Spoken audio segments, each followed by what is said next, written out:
When people talk about making videos, they always start really big and broad because that's the important thing. It is unfortunately very, very backwards.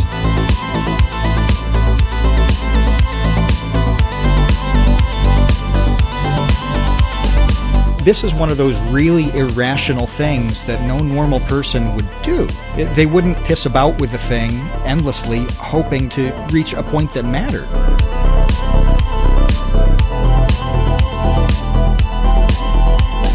I don't know what I'm doing, and I'm just hoping that it works out.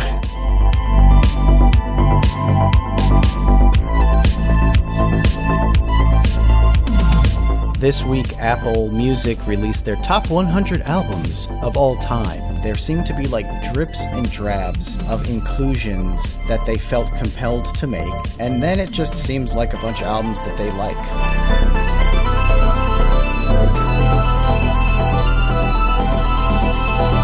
Are we talking about genre-exploding, world-changing music or not? It was a kick to the cultural gut.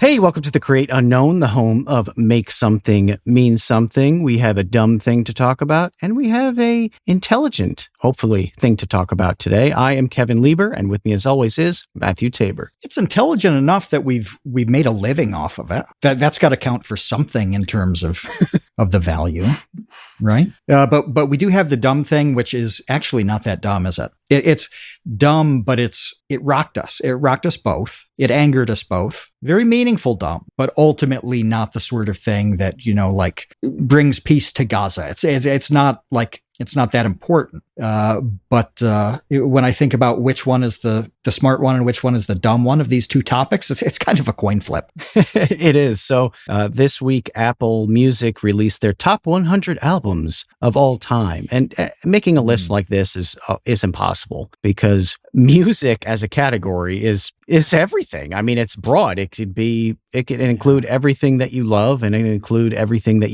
you hate. So, obviously anyone trying to make a list like this is up against it trying to please everyone. Johnny Millennium, who we've had, though? Well, I guess that's what we'll discuss. I do want to mention real quick that Johnny Millennium, who we've had on the podcast a couple times, the Happy Console Gamer, whenever he does sort of like a top 10 list, my favorite RPGs of all time, my favorite Wii games of all time, whatever it is, he does something that I think is really smart, where he always prefaces it by saying, "This is my list. Your list, let me know. I'd love to hear what your list is, but this is my list, and these are my, top 10 JRPGs for the PS1 or whatever." He does that explicitly to just get out of the way the fact that there is no objective, overarching, dominant top 10 list when it comes to opinions, because that's what it is. It's the opinion of whoever's making the list. Now, I don't know who is involved in making the opinion of this Apple top 100 albums of all time, but I'm probably not going to be buddies with them. Let's just say that. Probably don't run in the same circles.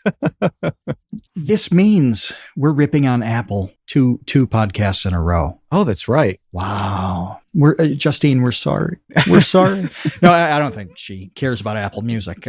But yeah, so even though you're saying that the lists, the opinions are different on those types of things, you and I construct incredibly similar lists for this task, despite us not having very much in common with music. We still see the top 100 task and like would agree on the same things being there. Well, because I think there are some criteria that I would hope everyone agrees with. And I think that they hit some of this and then they miss, other ones that are inexplicable on this. So before we get to that, you want to talk about the serious thing. I think we do the serious thing, which, you can tell from the care that we gave the introduction of the dumb thing that it's actually fairly serious. But then there's serious with a capital S, right? And that's what we've been talking about it this week for a lot of different reasons about how stories happen, right? And it seems like a topic that that shouldn't even exist. You're like, oh, okay, well, a story's good or a story's not. And that's kind of true. But it's the development of the thing that makes the real difference. And we realized something pretty crisp and clean this week about what is an absolute murderer for a story idea and what's a pretty good, promising approach. And we started to kind of analyze everything that we'd done going back probably 15 years and the things that we've liked over that time too. And all of it conformed to this rule. And you thought that it's a direct, it's reflected directly in your tech videos now.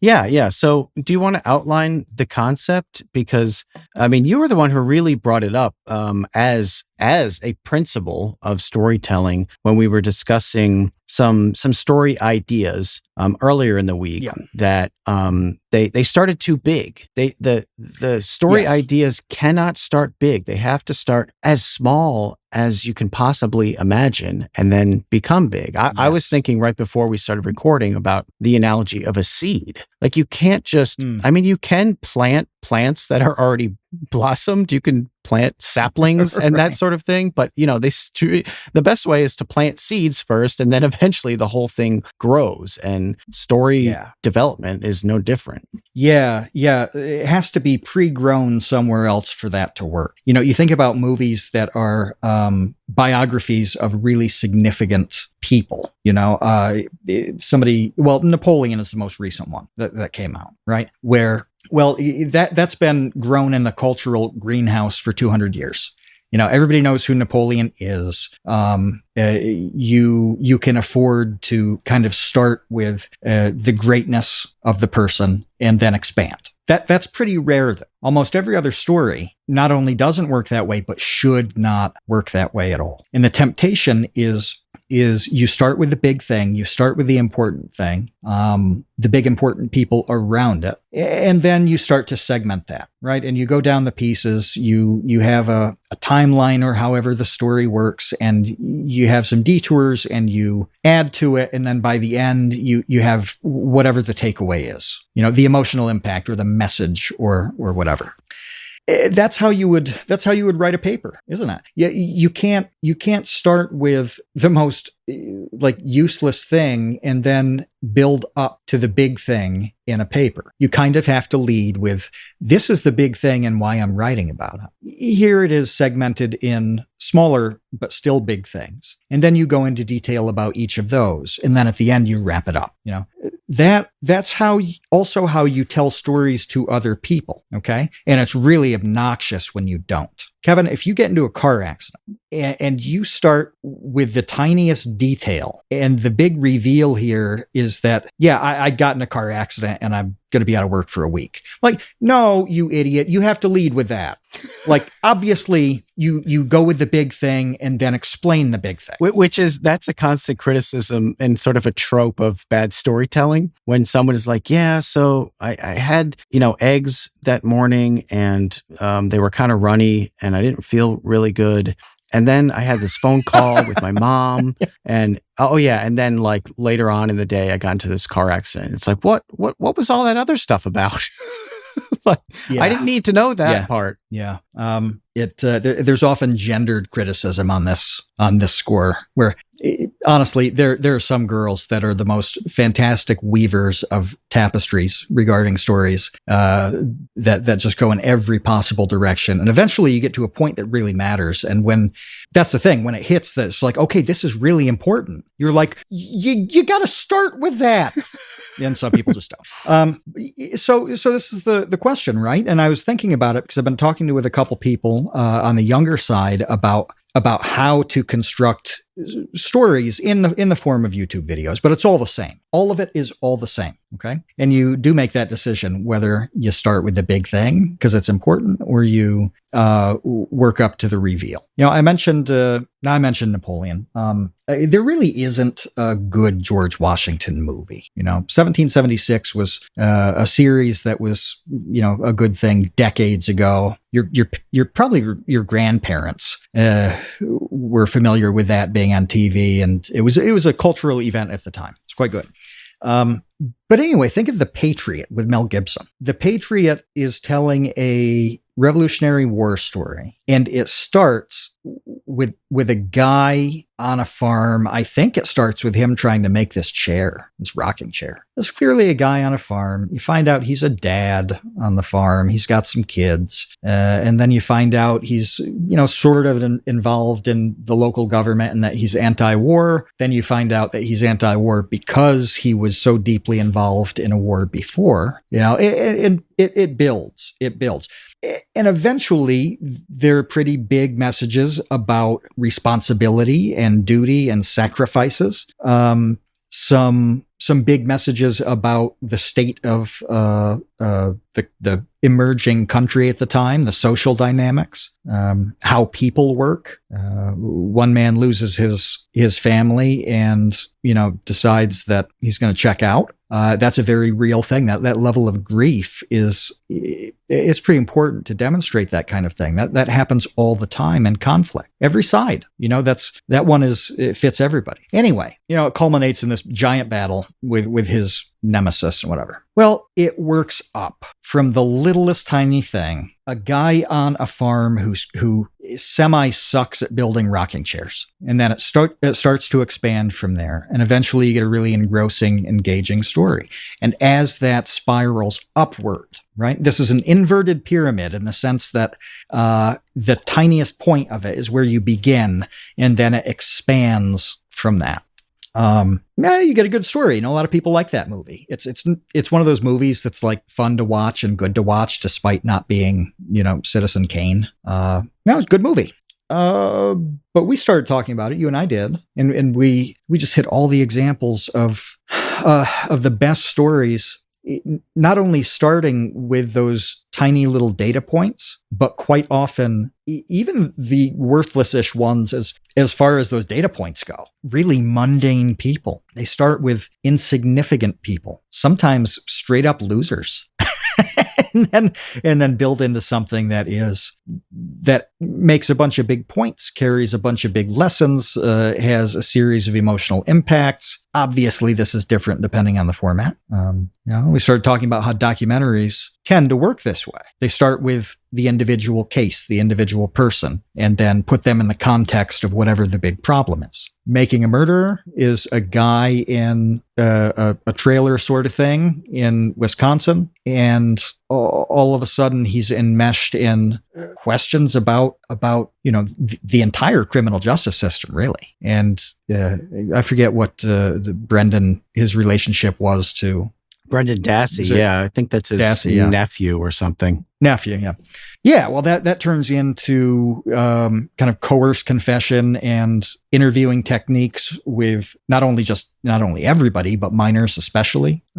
You get into some huge stuff, and it starts with a guy you wouldn't think twice about, sitting in a trailer. So this is a big conceptual thing that we hit on. And when people talk about making videos and even channels, they always start really big and broad because that's the important thing. They start with the big theme. That's what they want to do videos about.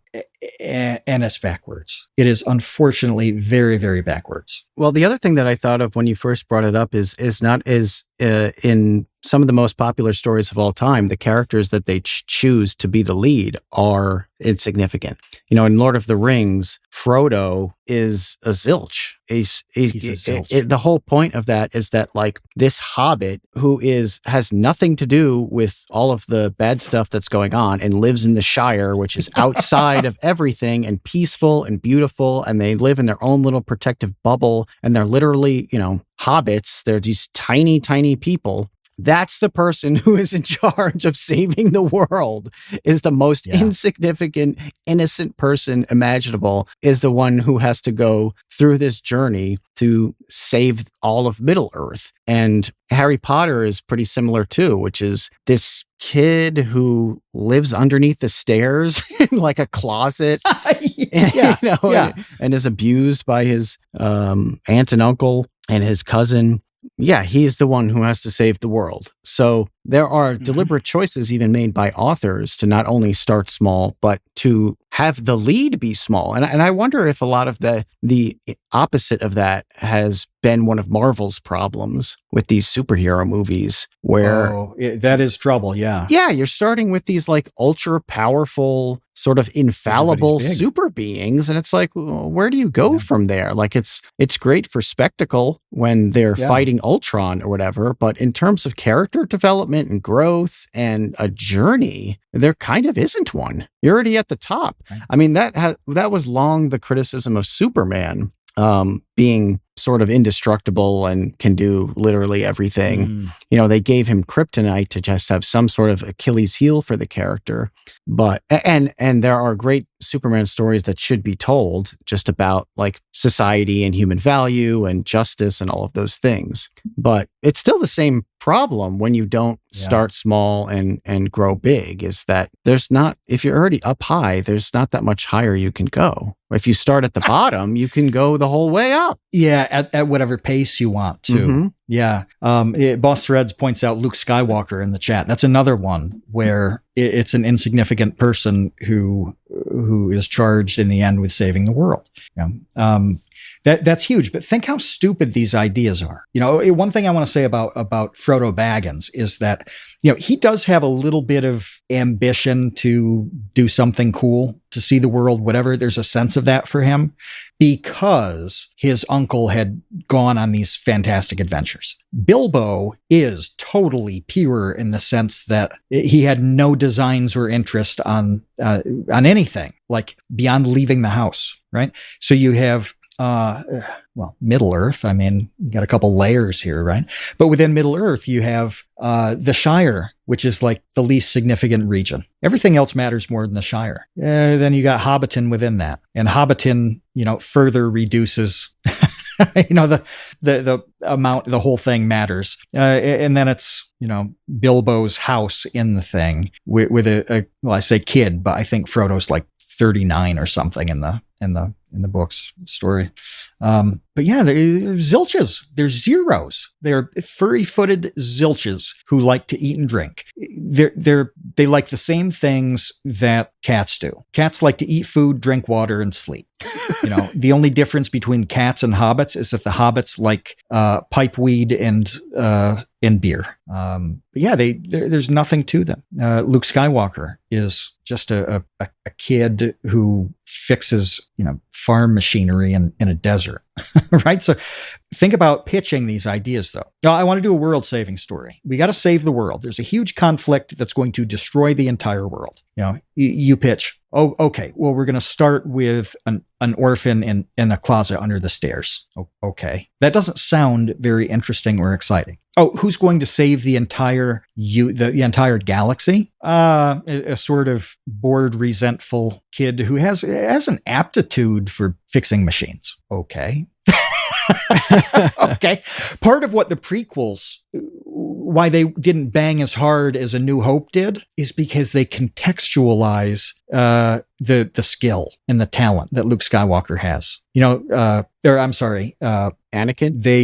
Anakin, yeah. But I mean, even that, all of a sudden you kind of know it's in the genes. Right? This kid is pod racing like a maniac when he's 6. You're like, oh, there's some superhero talent in this. And you know he becomes Darth Vader. Yeah. So you actually start too big, you know? The criticism of The Last Jedi is that Rey doesn't kind of grind up to talent. She just kind of discovers it and it's there and bam, you know, she starts too big for a lot of people. That was my criticism of the film. But this goes back truly to, you know, I don't want to say the beginning, but it goes back a long, long way. Because if I told you, you know, Kevin, I'm going to make a story that a great deal of the world will buy into, they're going to love it. They're really going to love it. And I mean, not just in one area. They're going to love it in many, many places you haven't even discovered yet. And they're going to do it right now. And they're going to increasingly do this over the next 2,000 years. Be like, okay, well, this needs to be a hell of a story, doesn't it? And I say, yes. What we're going to do is we're going to take a not very ambitious, middling carpenter and just kind of go from there. And you're like, oh, well, and I'm like, I don't know. We'll figure that out. Well, what is this going to replace? What is this going to build on and replace in many cases? Oh, yes, we're definitely going to get a huge segment of the people who have hundreds of years of lore that is amazing. It's got burning bushes and everything. Like, this is nasty. And this story is going to be so good that they're going to just say, yeah, this is better. And they're going to do this for millennia. This sounds stupid. Well, it worked. It worked because that's kind of the way forward on most every good story. And when you have to tell a big story, when you have to do a Napoleon, you have to do an Iron Man, you can't do it that way, right? So not everything works this way, but you do that within the big thing. You still find a way to do that, and with Iron Man, it's the little thing is actually Tony Stark, who he starts at zero really to become Iron Man. Now, Tony Stark is massively successful and wealthy and a big thing, but him giving birth to and developing Iron Man, that's the starting at the zilch moment. Yeah, Boss Red says Kansas farm kid discovers he has superpowers. Absolutely, but it's the littlest tiny thing. Even in stuff I don't like at all. We were talking about Super Size Me in the chat earlier, and Morgan Spurlock, R.I.P. News broke hours ago. But he started with a very simple concept. It's like, oh, if I eat a Big Mac, it's bad for me. and then used this highly specific thing, and then went outward about the implications of fast food and processed food and whatever. I don't like much about it. I don't buy into it, whatever. But he followed the right formula there. There's no question. So it's hard. This is a really tricky thing because you think in terms of what is super, super important. The story you want to tell, the song you want to write, the YouTube video you want to make. And then you almost have to throw that out. And not only is it, because I'll just say this because I had this experience a few months ago. You cannot explain. Well, it's actually similar to how you were saying, like you couldn't tell someone, yeah, I'm going to make this great space opera about this farm kid in the desert. And people would look at you like you're insane. I actually had this experience recently talking about the tech videos you mentioned earlier. So I'm doing these tech videos for Popular Science where I find retro tech. Right now I've really been primarily focused on the 80s. I'm hoping to move into the 90s soon. But I find a piece of tech that I just think is interesting. That's where it starts. It's just one device that I'm like, what is this? And over the course of weeks of playing with it, trying to get it to work, reading about it, then reading everything around it, and then reading everything around that, it blossoms into this incredible story. This happened with Captain Power. So if anybody hasn't watched the Captain Power video, please go watch that. Captain Power was a very short-lived attempt by Mattel to make interactive TV. They wanted to make a kids show, and in the kids show, they had toys, and the toys that they would sell to kids would interact with the show. So it seemed like this genius idea. We're like, yeah, why don't we make, what if He-Man not only was a cartoon and toys, but you needed the He-Man toys to interact and watch the show in a more like realized experience. Well, that started with me seeing the article in Popular Science about interactive toys. I think the article was just called Interactive TV. And I was like, what is this? And I read the article and it talked about Captain Power and I had never heard of it. And I was like, I'll look up Captain Power. Went on eBay, found some of the toys, bought them, got some of the tapes, started watching them. Then I realized there was a whole show, the whole show was on DVD. So, okay, I'll get the show, watch the show, then started noticing things. Hey, the toys aren't really in this show that much. The toys that I bought off eBay that kids would have had in 1987 aren't even in this TV show. What's up with this TV show? Why was it like that? And holy cow, did that just turn into this bigger and bigger thing where it's like, oh man, Mattel lost all this money on this. There were tons of conflicts between the people who are making the TV show, who really just wanted to make a great sci-fi show for an adult audience, and then Mattel, who was funding this show, who really just wanted to sell their toys. And it became this incredible story. Now, when I had a conversation with someone and they were asking me sort of like where I come up with my ideas and like how I can make, interesting videos. And I all I could tell them was that the process is I just get a thing. Like, yeah, I just will buy a thing and I can figure out a story behind it and it'll turn into a video. They didn't believe me. It was like I was talking another language. They're like, I don't understand. Like, why is that interesting? Because they were asking me like, yeah, so what are some of the next videos you're thinking of? And I'm like, well, I found this security Sony made. I think it was called like the Watch Century or something like that. I don't have it because I couldn't find a good one on eBay. But this, spoiler alert, this may be a future video if I could find one of these things.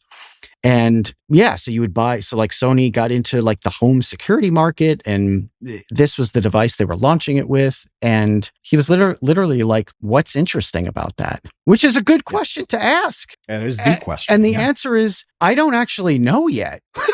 And that's the thing that I think people don't understand and probably can't wrap their heads around and worry about is that you don't really know where the story's going when you start small. You shouldn't know. Yeah, you shouldn't know. No, you have to go on your own hero's journey with the thing. And then that is the story. There are a lot of problems with this, with why people don't do it. It's the stuff that you mentioned where, they have a discomfort with it, whatever. But it's the things that you described as being part of the process and most of the time being a feature is something that most people are not willing to tolerate. The faith that you have to have in getting to a good place has to be kind of undying and irrational. It's all faith. It's all faith. We've talked many, many times and to people about this, about how kind of nuts you have to be a full-time creative.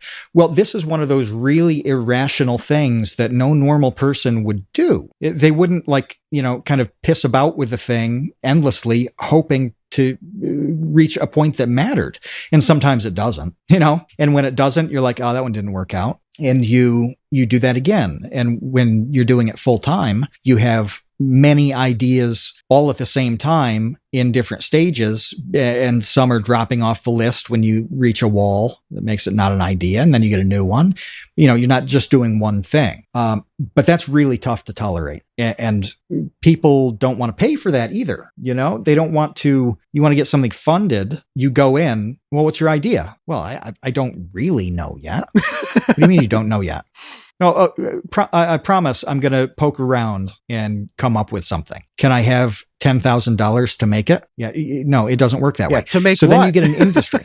To make what? Exactly. I don't know. So then you have like an industry forcing you to do it that other way. There's a natural inclination too to think the big stuff matters most. And this actually happened with the carpenter. The Romans did not think that Christianity was any kind of threat for a long time. They didn't, because why would they? Who would care about not just a guy, but a mortal? Mortal in the sense that, like literally we, the Romans, could kill the earthly body of this man.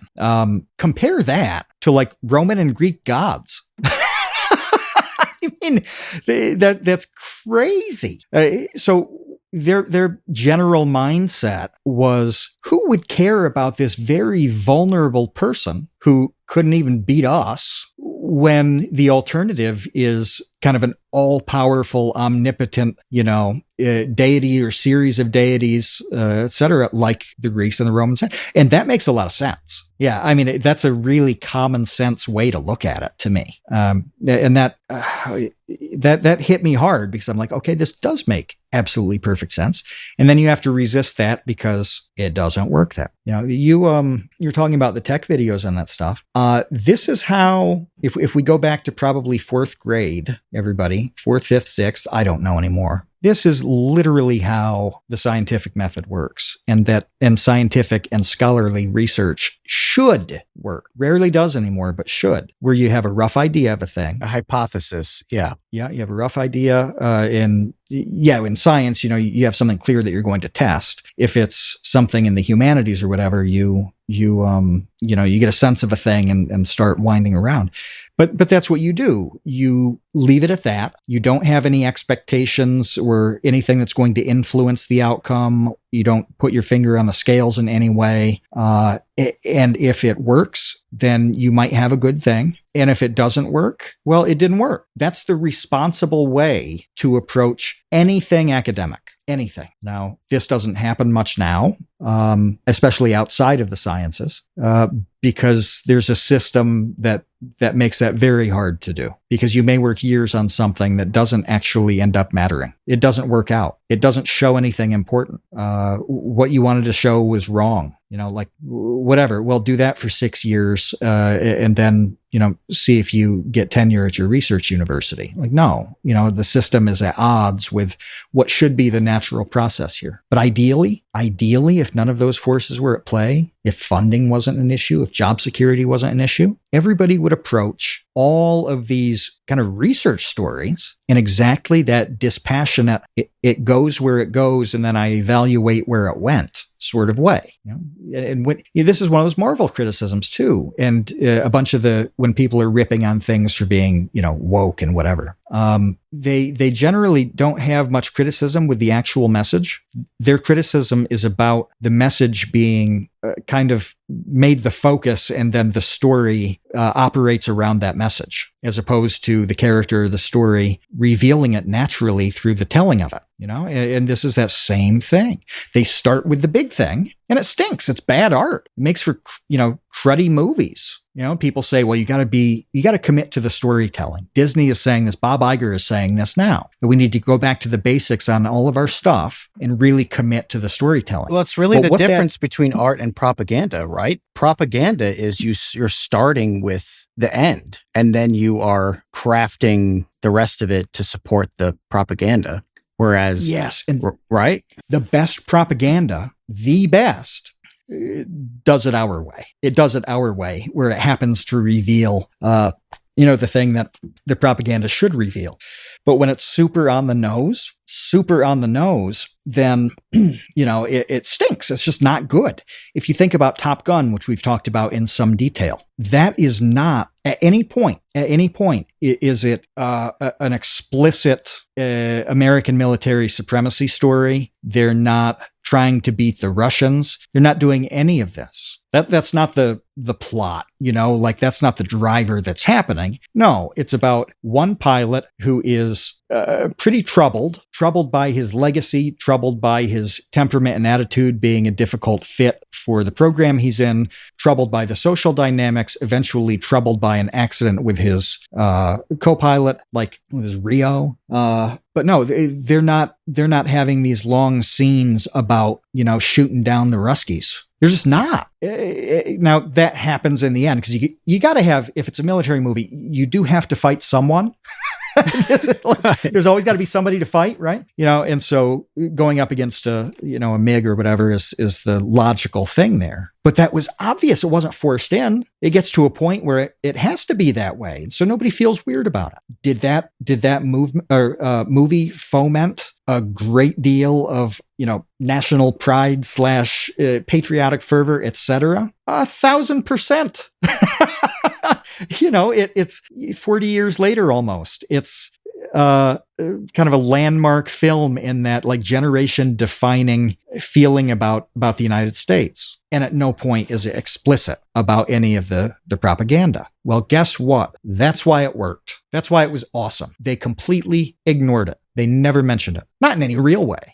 No. So yeah, they started small. They went to the guy. They went to Maverick. Yeah, and you can lay those, the message and those criticisms and consider it propaganda after the fact. That's totally fine. But before the fact, it's a movie that a lot of people like for the reasons that you stated. One thing that I thought of while you were talking about that is, I did this video about the video phone, the Visitel, and during that, I read a lot about Bell Labs, and Bell Labs actually had a whole division, like thousands of workers.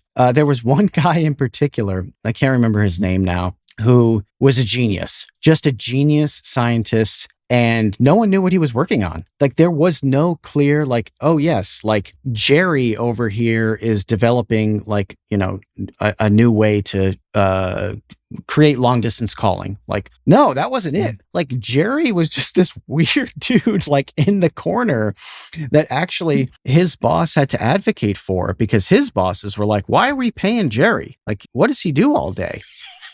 And the boss was like, just let him do whatever it is he's doing. I don't know what he's doing and he doesn't know what he's doing, but he's a genius and he might end up, revolutionizing the world. He might not, but he might. Yep. And we need to like let Jerry cook over here. And that sort of is what that process is, that I think is really hard to explain to people. It's really hard to get other people to buy into it.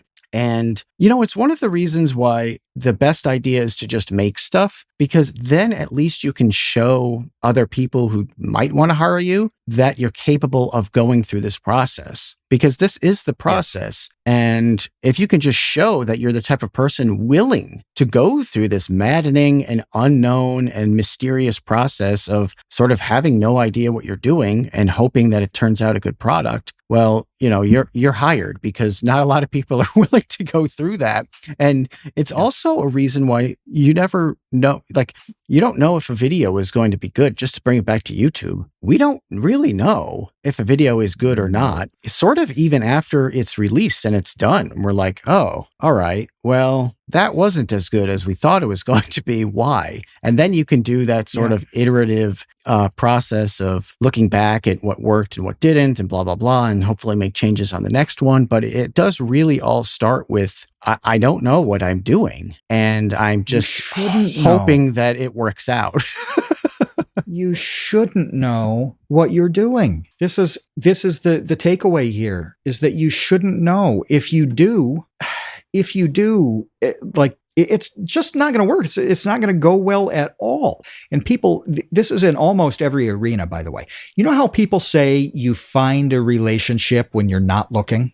Yeah. Well, generally, yes. Because if you go to every party gunning to identify and procure a girlfriend or boyfriend or whatever your proclivity is, this is guaranteed failure. Okay. This is probably not going to work. Even if you do grasp onto somebody who is willing to grasp back, the odds that it's going to be, the right match are not high. Well, people say, oh, it's when you're not looking. Well, yeah, you go out and do stuff and kind of bounce around and run into people you get along with, and you don't intend to find them. You just do, that's how you find friends. You talk to people, and some people, you like talking to better, and they like talking to you better, and there's more to talk about. Oh, surprise, you've just made a friend.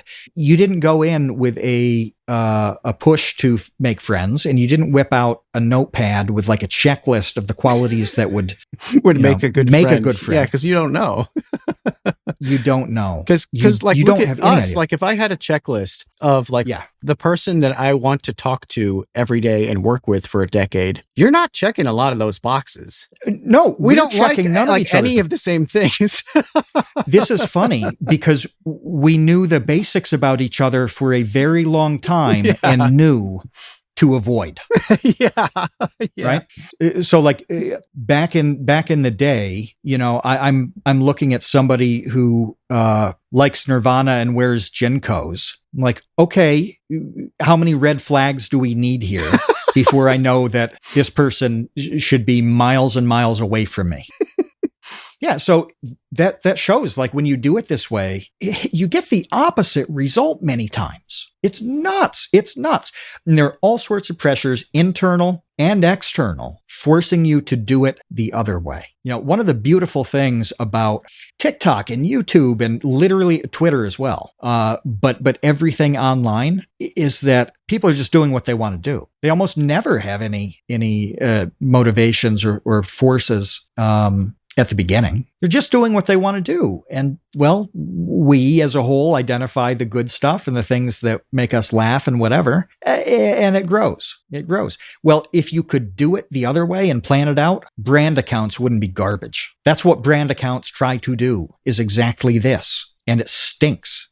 like Steakums had a moment years ago. Moon Pie and a couple of them. Wendy's. They had some funny stuff there, and Samsung had a good move that we talked about last week, with their response to the Apple ad. But generally, no, this is why they can't do it well. It's not necessarily their fault. A lot of times it is. But what are you going to do when you have to do it big to little, top down, get your appeal that way? It is not easy at all. Yeah. So you don't have to do any of that. You don't have to do any of that. And you do simply need to do things. Do them your own way. See where it goes. The fact that you've done them is going to mean more than anything else. I was talking last night with somebody about this on the value of this podcast for us. We are not retiring on this podcast. We're not. I'm trying to think of a realistic thing that we could buy with the several dollars we've made. Gas money? Yeah, a grocery trip. We could get groceries for several months on the money we've made in 6 years. But if you listening have a great idea for a podcast, I mean, it's a good one. It's really a good one. Who do you think a production company is going to want to work with? You with a great idea, or us with a really shitty idea who have proven that we can make 200 episodes of a thing over 6 years? You don't stand a chance. You don't stand a chance. And it's simply because we did the thing. We made a thing. We keep doing the thing. We like it. We learn more about it all the time. That's good. But yeah, it's not like, oh, that's a great idea. No. Yeah, real quick. Small. I want to get onto the Apple Music list, but real quick, that reminds me of, I had a call one time with a book agent about Sleep Warrior, and it was the same response. It was, it doesn't matter what your idea is, you have to write the book.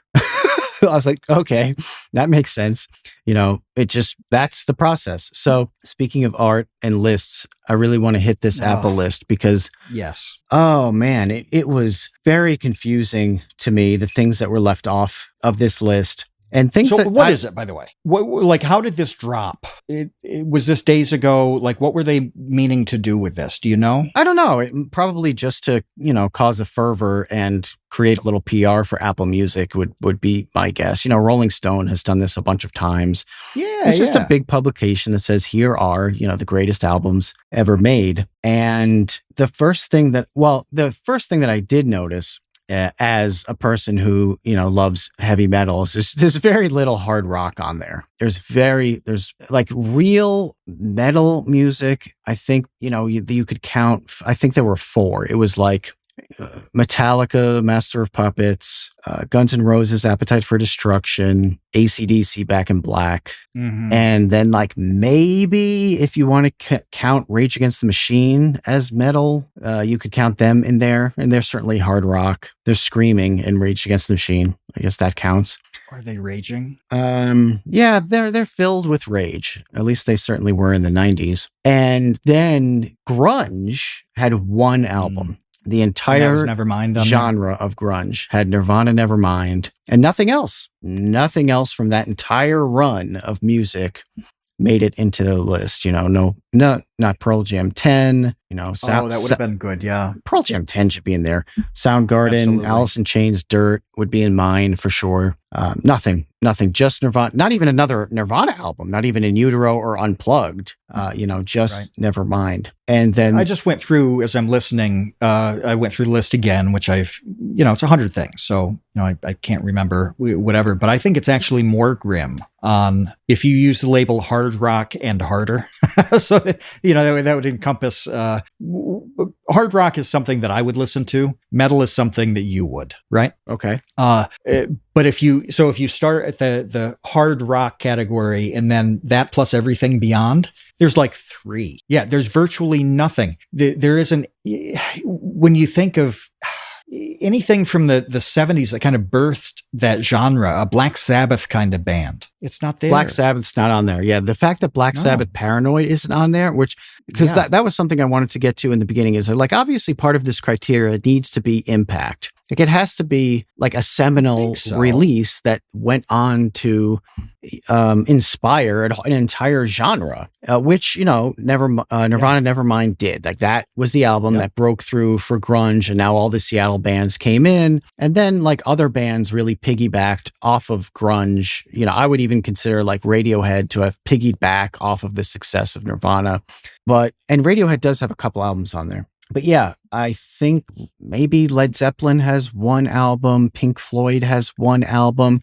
It seems like they almost had a gun to their head to include, like, all right, we have to throw like a David Bowie in there, and one Rolling Stones, and one Pink Floyd, and one Led Zeppelin, I guess, if we have to. That's what it seemed like to me looking through the list.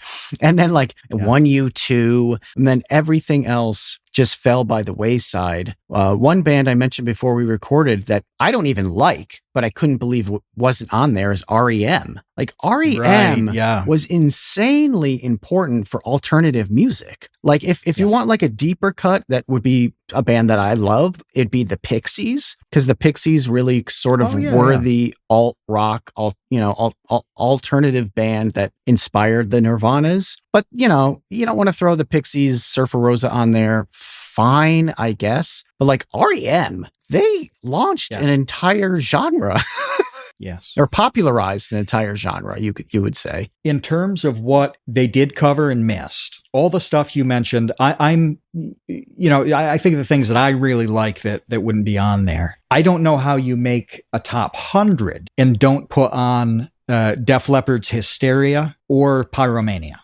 These are landmark albums in music. Or Van Halen. There's no Van Halen. That's right. Well, Van Halen can stay off. I do like Van Hagar. Yeah, but man, Van Halen was freaking No, you're right, though. Huge, and with changed albums that were huge. Yes. Whole albums. And we talked about this too. How many albums are not complete albums, in the sense that the whole thing is an impactful piece of art. Some have a lot of good songs on them, and the album is a kind of an excuse to listen to those songs. But there are these, what did you call it? You and Justin Wang, I saw on the same thread, had that like no skippers. Yeah, no skippers. No skippers. Yeah, I like that. No skippers. Hysteria is a no skipper. For other people, some of the Van Halen albums are no skippers. But, I'm going to hit, this is the Boss Threads episode, because he hits it again. When Kevin and I talked about this, we did talk about The Who, right? And Who's Next would be a necessary inclusion on this list. But this gets to what they left off. So yeah, they left off Def Leppard, whatever, but at least they played the hard rock game to some degree.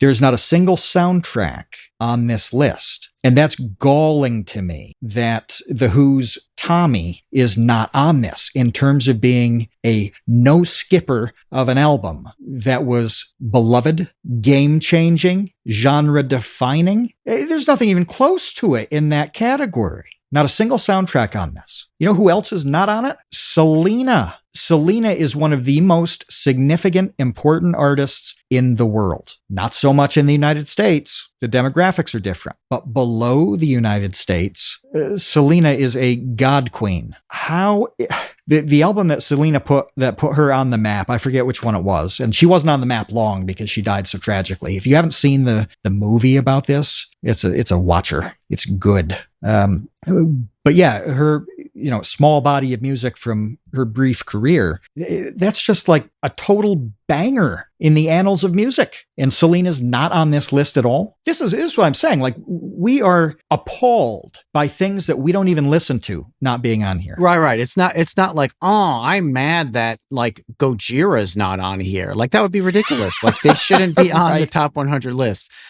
Virtually all of the bands that I mentioned, I don't like. Like, I don't like Van Halen. Yeah. I don't like REM.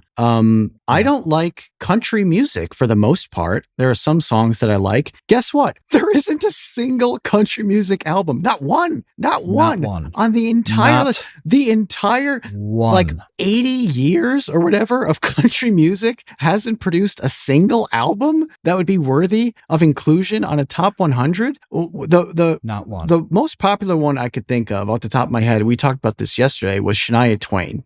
Shania Twain Yeah. was insanely popular, and you were like, whatever. I looked it up, and she sold more. That one album, Come On Over, or whatever it was called, sold like 40 million records. It was like the most successful, solo female artist record of all time, or at least was at one point. That's what Google said. So the most successful, popular, beloved solo female country music artist of all time, that album don't isn't say worth that. being in the top 100? How is that possible? Don't say that. What are we talking There about? were more people in the world with Shania Twain. So I want to counter this by saying that Dolly Parton's Coat of Many Colors is as important and as successful as Shania Twain's was. Now, Shania Twain crossed over in a really impressive way. That's why she sold so many albums. But yeah, like, why aren't they on there? Why isn't Johnny Cash's Live at Folsom Prison on there? I don't like Johnny Cash. I don't like his music. I like a couple songs, which happens when you record 1,000 songs. 3 are good, but that album is iconic in so many ways. The older stuff is tough to deal with because, we talked about this a couple days ago on how music was not album oriented until really the 60s. It was singles oriented, good 45s to play at home, and a jukebox filled with singles and radio playing singles. It was only later that the idea of, let's do 45 plus minutes of music, all of which is good or has a theme or whatever, became a thing. So that's why you may not get some of the Hank Williams, Patsy Cline-ish people on a list like this. I can understand not doing that, but Shania Twain, 100%. That album, 1,000%. Dolly Parton's Coat of Many Colors, absolutely. Garth Brooks has probably 2 that deserve to be on this list. George Strait should be on this list. Alabama dominated the 80s of country music. And had a couple albums that should be treated as such. And it's not just like, was somebody popular? I would not put Kenny Rogers on this list because Kenny Rogers, who is my favorite of all time in all of music, was less of an album guy. Gordon Lightfoot, who I love. Well, you know what? I would put Gordon Lightfoot's Summertime Dream on this list. It was a fantastic full album of storytelling and music that people loved. Creedence? Oh God. How was they used to be my number one for the first probably 20 years of my life. Then they became number 2. Well, number 3 maybe. But yeah. I mean, Cosmo's Factory. The Cosmo's Factory album, it's ridiculous that's not on the list. That is truly a no skipper, and it's unique. It was iconic. It ushered in an era. Yeah. So this list blows. And a lot of the things that are on it are really kind of new. I don't know how to describe them, but like, is there somebody who we can pull off this list who we can safely rip on? One is Billie Eilish. Yeah, you mentioned Billie Eilish the other day. She's in like the top 30 or something, isn't she? Her songs are excellent. She is wildly talented. She's number 30, the When We Fall Asleep, Where Do We Go album. That album is 5 to 10 minutes old. It's not, we're so close to it that I don't know how you evaluate that. I don't think you can yet. 100 is not very many things when you're considering the entire body of music going back 65 years. And so when I look at this, I did a Control F to see what place she was in. Notorious B.I.G.'s Ready to Die is 32. Alanis Morissette's Jagged Little Pill, that's a great example of an album that we probably wouldn't listen to that deserves to be there. Billie Eilish is 30, Tribe Called Quest is 29, and Pink Floyd's Dark Side of the Moon is 28. Led Zeppelin's 2 is 27. Those make sense. What's sandwiching Billie Eilish makes a lot of sense. But then Billie Eilish is kind of there out of nowhere. Adele's album being number 15 of all time, the 21 album. I don't know if we know that yet. I don't know if we can do this with Kendrick Lamar, Frank Ocean being the number 5 album of all time. I don't know if we know that. Drake and who else is new? With the new stuff, they did they did focus on what genre would you say the new stuff overwhelmingly falls into? How do I label this?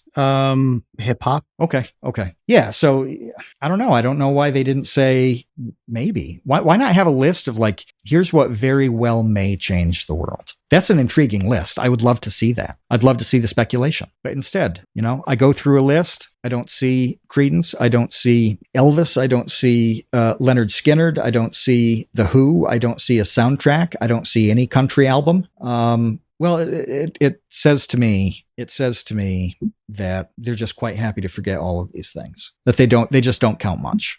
And if it were an opinion list, if this were a YouTube video in that vein of what Johnny Millennium does, then I'd be like, yeah, okay, that's cool. But this is one of the largest music services in the world, one of the largest companies in the world saying, we don't think any of these things matter. That blows. Well, that's what I question the criteria, because why I mentioned, some criteria that I would make a list like this for, it would be things like having a groundbreaking cultural impact on music. Like that seems like, and not just like an album that I think is great and has no skippers, because, that would be my list. If we're trying to create an objective list for the music industry as a whole of the 100 greatest albums of all time, I think you would start there. But I guess not, because my instinct here, or at least my perception of what this album is that, like I said, there seemed to be like drips and drabs of inclusions that they felt compelled to make. And then it just seems like a bunch of albums that they like.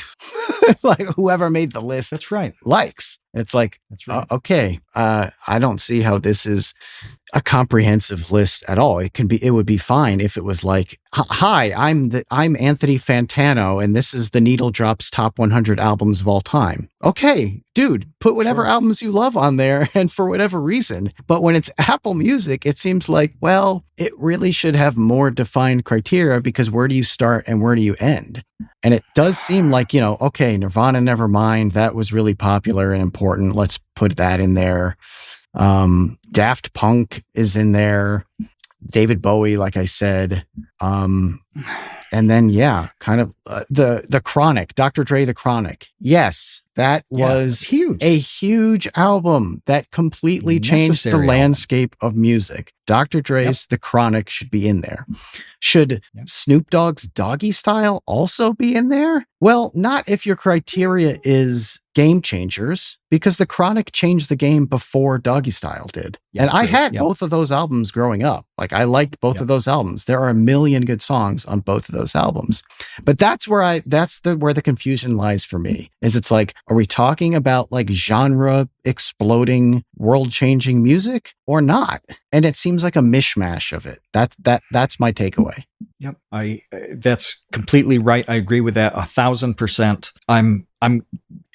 I don't even know the words on this, how I'm disappointed and I'm, shocked, if you can say that. But like it was just a kick to the cultural gut to see that not only is there no hard rock, whatever, there's no what I would call Southern rock, which most people would, which is a really unique genre of rock and roll. Okay. It went a certain direction. And it was this blend of hard guitar and kind of country music, but not really. It's so it's like you put Black Sabbath and pop country in a box and shake it and dump it out, and you get Southern rock. You get the Allman Brothers and Skinner and whatever. But that's an important thing. Kicking off that genre, you'd think they'd at least include a seminal album that launched an important subgenre, which it's big. It's not a niche. Southern rock is a thing. That's why everybody knows Sweet Home Alabama and Freebird and the rest. They didn't care. It doesn't matter. That line of progression of music did not make the 100 most important things of all time in music. No. I hope Rick Beato makes a video on this. He should.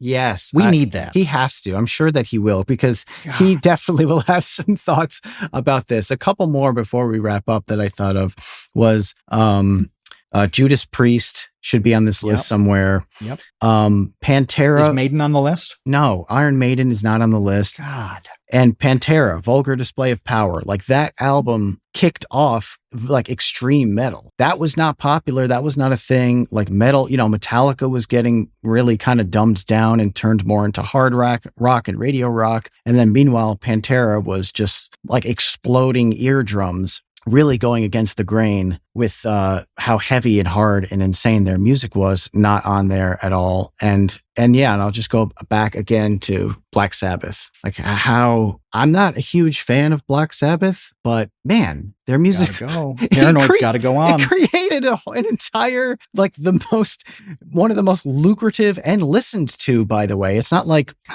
nobody listens to metal on Apple Music and Spotify. I think it's probably, top 5 most listened to genres on there. And the band that started it all, really? They're not on there? What do you do with that? What do you do with? I just throw my hands up at this list. We don't matter. That's what we know. Like, okay. We don't matter. Music doesn't matter, apparently. The music industry doesn't matter. Like, none of that matters. No. Like, here are the albums that we like. And then, like, a couple sprinkled in that, like, my dad told me had to be there. That's what it seemed like to me. It's, definitely confusing and bizarre and somewhat infuriating. Okay. All right. We have to wrap up. Definitely check out the videos that we mentioned, the Captain Power, the Visitel video. Look at the Apple 100 top albums list and let us know what you think of there and really what you think is missing. Obviously, Matt and I couldn't remember everything that was, seminal in music. So anyway, we will be back next week. If you want to support the podcast, go to patreon.com/thecreateunknown. And thank you to all of our patrons for making this happen. We are out of here. All right. We'll see you, Space Cowboys. Thanks for listening to The Create Unknown. We make this show with the support of our patrons. 100% of that goes directly to keeping episodes going every week. And the recent support has been amazing.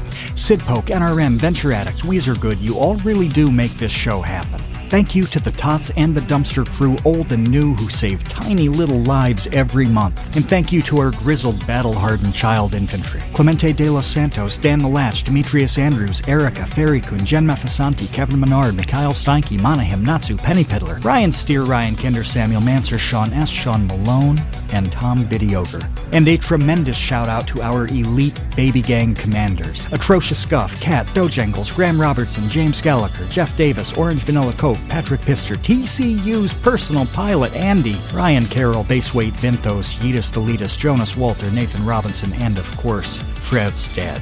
You are the elite. Thank you as well to our indentured servants, producer, editor Ben Webster, Minecraft mogul Laterman, Discord kitten wrangler Conrad, and producer emeritus Dan Yosua. Thanks to Baseweight for use of Created in the Unknown for the opening theme. Thanks to Electro Voice for giving us mics to sound good on top of it, and thanks to Main Gear for powering all our PC endeavors. The Create Unknown is an Unknown Media production in partnership with Studio 71.